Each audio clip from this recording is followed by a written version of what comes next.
Rajula police station ખાતે 10 ઓક્ટોબરના રોજ એક ગુમ જાણવા જોગની ફરિયાદ આવેલી, જેનામાં જે ફરિયાદી છે લાલજીભાઈ કરશનભાઈ સભાડિયા, તેમના દ્વારા જણાવવામાં આવ્યું હતું કે તારીખ 8/10/2025 થી તેમના ભાઈ સુરેશભાઈ કરશનભાઈ સભાડિયા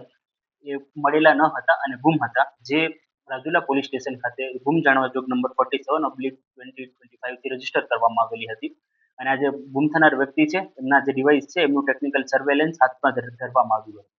એ ટેકનિકલ સર્વેલન્સ અંદર એક જે સસ્પેક્ટ નંબર મળી આવેલા હતા અને જે રાજદીપસિંહ મજબૂતસિંહ રાઠોડના હતા, તેમને પોલીસ સ્ટેશને બોલાવી અને તેમની સઘન પૂછપરછ કરવામાં આવેલી હતી. આરોપી દ્વારા પૂછપરછમાં સંતોષકારક જવાબ ન આપવામાં આવેલા હતા અને એમને ફર્ધર જ્યારે પૂછપરછ કરવામાં આવી ત્યારે એમના દ્વારા જણાવવામાં આવેલું હતું કે ગુમ થનાર છે સુરેશભાઈ, એમનું આ જે આરોપી છે રાજદીપસિંહ મજબૂતસિંહ રાઠોડ, એમની પત્ની સાથે આડ સંબંધ હતા, જેના લીધે જે આરોપીએ છે એમનું મર્ડર કરેલું હતું. આ મર્ડર જે છે એ જે ફરિયાદી છે મરણ જનાર છે, એમના ઘર પર જ થયું હતું અને મર્ડર કરવાના બાદ જે આરોપી છે એમણે જે ડેડ બોડી છે એમને પોતાની બાઇક ઉપરથી લઈ જઈ અને ખાંભા તાલુકાના પીપળવા ગામે રોડની સાઈડમાં ફેંકી દીધેલી હતી. અને